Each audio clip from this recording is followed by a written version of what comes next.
My name is Rica, the CEO of the Bamboo Bootcamp. The Bamboo Bootcamp is really for anybody that is interested in a sustainable way of living. Most of the people we attract are from the building industries, which are architects, engineers, interior design. It is not a prerequisite. The Bamboo Bootcamp is a 10-day course, and we tackle the full supply chain of bamboo, starting from propagation. And when we say propagation, the planting material, all the way to utilization. And building with bamboo is just one of the very many utilizations of bamboo. It starts with propagation, clump management, and because we do have a lot of bamboo that are existing, and I think that we can take care of those while we are planting new ones. We can learn how to take care of them so that they do thrive, and also nursery development, because if we want people to plant bamboo, we must give them planting material. And unfortunately, right now, everybody wants to plant bamboo, but nobody has planting material. It's a shortage. So that's the first module. Then we move on into treatment. So treatment is also teaching how to preserve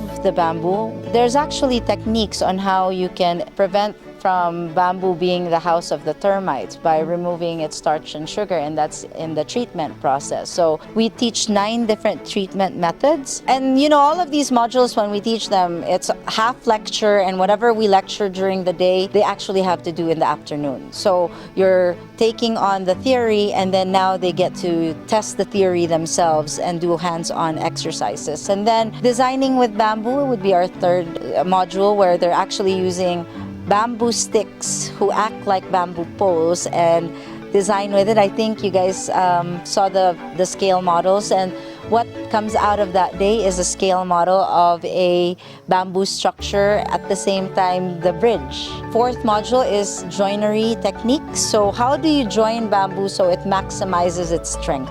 For the first 4 days, we've been teaching the participants. On the 5th day, we bring in the experts, the real ones, to validate what they're learning. And then the last 4 days is the scale model that we presented will be built. All of the participants get down and dirty, and they'll be able to appreciate the bamboo artisans, how difficult it is to build this. So when you're a plantation consultant, you really just take a look at the state of where you're planting. We don't like monocropping. Bamboo is part of the solution. We can start with that to stabilize the soil, and then while waiting for it, suggest on what to intercrop. High-value crops like herbs. You can always think about hydroponics, mga ganon. The only work I actually do for that is I use all my time in convincing people to plant, because we cannot have a sustainable bamboo industry without the supply. We're super short on supply. So I've decided that in my entire bamboo career, I'm only gonna devote my time in encouraging people to plant or start nurseries, because you can't plant without planting material. Hayag Farm School is a livelihood program. Not only does it give our community here work by being the teachers of this farm school, but it also teaches others how to create work for them, because the skills that they learn here are something that they can actually market on their own. I love bamboo buildings. I am serious about protecting the environment because I love how it makes me feel. I love my experiences with the environment, and I love who I am in it. It's important for me to protect the environment, period.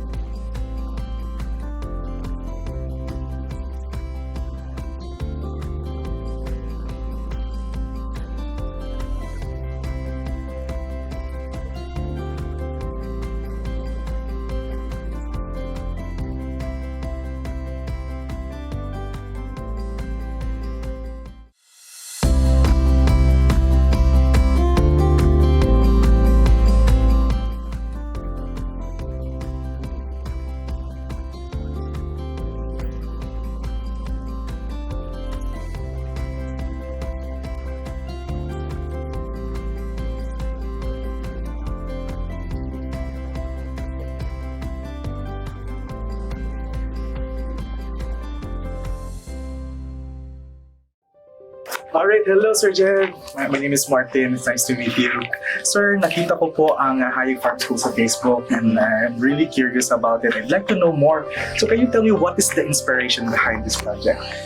So the inspiration is really nature. We try to mimic what works or yung system that and then you apply building principles, you apply even yung pagtatanim nyo, or technically you try to live sustainably. And when we say sustainably, the resources that you use, from the way you dress, from the way you interact with the community, so lahat yun. Although, this one naman, Hayag Farm School, if you see here, mga bamboo structures natin, we're trying to teach about the whole life cycle of bamboo, from the supply, where do you get the bamboo here, yung mga planting materials natin, how do you propagate it, and then how do you process it, until finally, type of utilization. There are myriads of utilization for that, but one of the things that we are demonstrating is really how to use it for construction, for even furniture. So this structure here, if you see here, we lifted the structure without disturbing yung slope niya. We respected the rocks. Nakataas ka dito and then you built the bamboo structure sa taas. Form-wise, the inspiration are banana leaf. So this is a banana leaf structure. Kaya pala mukha siyang banana leaf. So curve siya. But then grid shell structure, meaning parang it's like weaving. So imagine a structure or yung basket mo, pinalaki mo, naging structure. So it's quite the same. So whatever we're doing here are things that are scaled down and then pinapalaki siya. Before pa ito nangyari lahat, sir, meron na ba kayong mga pegs or references? How did you come up with the inspiration of the design? So naman, that stems from number one experience when I was doing corporate kasi. So corporate is quite different, manicured, but when I was with Ayala before, it's endemic landscaping and then trying not to disturb earth in an ecotourism. Now, we did this, pero there were a lot of things to learn. What will thrive? But again, what the place teaches you, ano yung tanim na thrive, yun yung gagamitin mo. So here, ayan, yung ating mga medicinals natin. And of course, si Chef Juan, Rica's husband, was front and center dun sa pagtatanim. Ako, lang talaga sa structure ako. Pero, naman, when you do the master plan, you do that in mind na. Where is water coming? Yung mga canals natin, see here yung mga canals natin, yung mga tanim ng canals natin, it's a natural swale. Slowly, yung water mo mag-sip sa ground, and then yung ng plants. So the velocity pag bumaba doon, hindi na sing na kaso. We can go up and down. Okay. Itong mga tanim natin dito, sir, andito na po sila ever since or nilagay nyo lang dyan? Not all. So when we started here, medyo minimal yung vegetation cover kasi ginamit for agriculture, nagputol sila for their use. And then when we came here, ang first order na nakita ni Rica, she imagined a bamboo village going up. Pero at the same time, kailangan magtanim na. So they planted bamboo and then itong mga supporting crops natin. Nakita ko dito, sir, na isang napaka-unique na structure made of bamboo. And this is my first time na nakakita ng ganito. So, I would like to know, paano nangyari to, Sir Jed? So, if you see here, we have a road. Respect natin yung slope. But then, we had to build nasagasaan ng road. So, and then yung water here, i-collect natin papunta dyan. So, those are the parameters. How do you build? So, what did we do? We built a bridge. And on top of the bridge, nandun yung bahay. And again, bahay ito? Sa bahay yan. Bahay yan. Taas. Pwede ba nating, akyatin? Akyatin. Let's go. Sabi mo kanina, Sir Jed, bahay ito. So, paano nyo naman naisipan na magtayo ng bahay na ganito yung itsura? So, number one, it's House of Rica. And then number two, may road tayo dito, but we had to respect the road, we had to respect yung water. So, it compelled us to build on top of it. What better way to demonstrate the capabilities of bamboo if you show it in a bridge?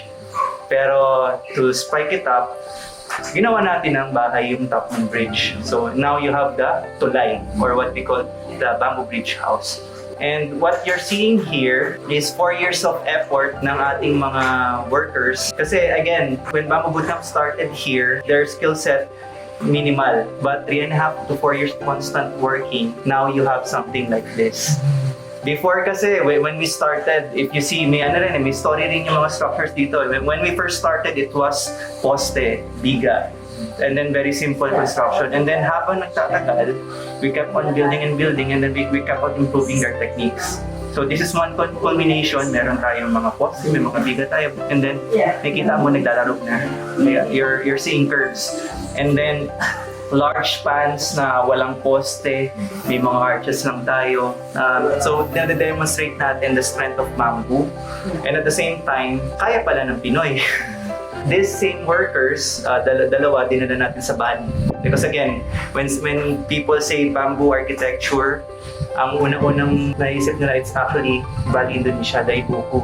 So, we brought 2 of our carpenters, sumabay ng gawa in one project there, the Kilig restaurant. What's our finding? The skill set at par na with them. Pero when they first started here, wala. So, it's about developing relationship with yung artisans natin, giving them pride na dati karpintero lang sila, but now we call them bamboo artisans. Itong klase na ito, variety ng kawayan na ito, ilang taon po kaya ang itatagal nito?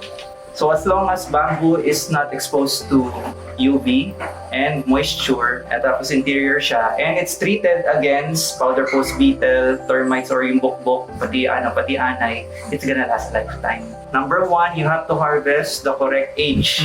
If you're using it for construction, at least 4 to 6 year old, and then you have to treat it, you have to remove the starch and sugar para hindi na siya kakainin ng bukbok pati ng anay. And then, you protect it from the sun and the moisture. And what you have is a structure or a material that can last a lifetime. Yes, and I need you guys to see this. Ito yung napakagandang view on top of this house. So makikita niyo yung mountains, greeneries, and their main power source here is the solar energy. So makikita niyo may mga solar panels everywhere. Ayan. So, before we start yung construction with that, we start, number 1, we do a sketch model muna. And then, once the engineer calculates everything, we do a detailed construction skill model. So this is, every piece of bamboo stick here represents one bamboo pole there. This one is much easier to reference by our carpenters. So this becomes easier for the carpenters to reference when doing the construction. Sometimes, they prefer looking at this rather than the printed blueprint. So, this is instrumental when you're doing bamboo construction. So, all mga suckers natin, always meron tayong construction skill model. The skill model reflects the behavior of your structure. So even if you're doing the construction skill model, you see, okay, this is stiff. Okay, this one needs more more reinforcement. Intuitively, this reflects that. Oh, okay.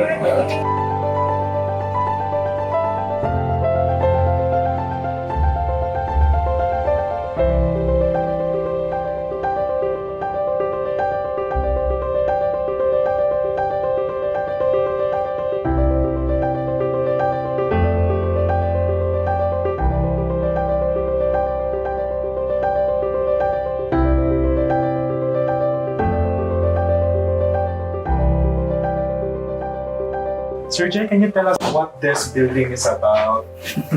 What can we see in here? So this is technically villa number 4 or the staff villa. So this is actually a 3-story structure. It was meant for, number 1, the volunteers of Bamboo Bootcamp and the managers that are staying here. Of course, us, facilitators and the execom. It's Filipino style, meaning 1 room all use. 3-story, pagdating mo sa taas or parang dormitory style, and then there's two rooms. The footprint here is actually the same as Villa 1, 2, and 3, but playing with the height elevations, and then makita mo dito bakit maaliwalas, hindi siya 3D because we have skylight. We're using bamboo, engineered bamboo together with modern materials. We're demonstrating na kaya pala siya. Our windows are aluminum. And then curving. Kung hindi kaya ng isang kawayan, this is the second style of curving, you can bundle bamboo. Sabi mo kanina, sir, this was laminated. Yes. Kaya naging ganito yung itsura niya. So there's two utilizations for bamboo. Number one is you use it raw pole, and then yung second is i-engineer mo siya, pagditikitin mo siya to create boards, to create 2x4s, 2x2. Of course, between the two, mas sustainable ito, polar utilization. Second is engineered bamboo. But between using steel and concrete versus engineered bamboo, mas sustainable yung engineered bamboo. But between engineered bamboo and round pole construction, mas ito pa rin yung winner. Pero, the thing is, doing construction with this round pole, imagine each bamboo pole, different diameter, different curvature, different yung niya, yung pagka-curve niya. That's not a full circle. Hirap, no? And then you're gonna do that joint. Ganyan. Each one is fish mouth. You have to carve it out. So doing bamboo pole construction requires a lot of skills. And yung skills na yun yung nagpapataas nung cost. Kasi at the end of the day, the cost between conventional construction, meaning concrete, steel, and glass, versus pole bamboo construction, parang halos parehas lang. It's almost the same. However, the material cost of bamboo construction is low in comparison to concrete, steel, and glass, but the labor cost is high. Kung dati 60 to 70% yung material cost mo kapag ka-konkreto, and then 30 to 40 yung labor mo. Dito sa Hawaii baliktad, 60 to 70% goes to labor. You're giving more jobs. Wow. So sa yun yung namin, yun yung gusto namin.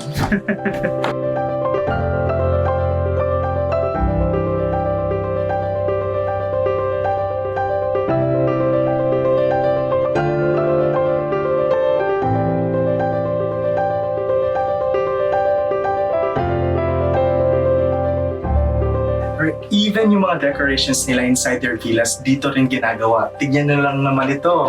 Diba, ang gaganda. So these are all made with scrap bamboos. So sobrang ganda. Ang talented ng mga nakatira dito. Sir, you brought us here in this very beautiful villa. Can you tell us about the details of this villa? So imagine footprint nito is around 54 square meter. That's equivalent to maybe a 2-bedroom condo kung you're in the city. So at 54 square meter, you build on top, utilizing yung height na kaya ma-reach ng mga bamboo mo. That's a giant bamboo pole going all the way up in a triangle. And then, an equivalent yan, you are able to sleep 16 people. And then have a common area, very, very Filipino, one room all use, in a bamboo-made house na parang bahay kubo. Kita mo yung ceiling namin. It's a teaching structure. You have GI sheets. And then it's okay pala. It still looks nice, but it's teaching how namin ginagawa yung pag-waterproof ng structure namin. And what makes it really nice is natural lighting coming from the skylight. We don't have electricity here, reliant kami on solar, and even yung ating toilet is naturally daylighted. Going for a permaculture course or maybe a bamboo bootcamp course, you're staying here together with other participants. You're learning and at the same time, live, breathe bamboo. So, yun.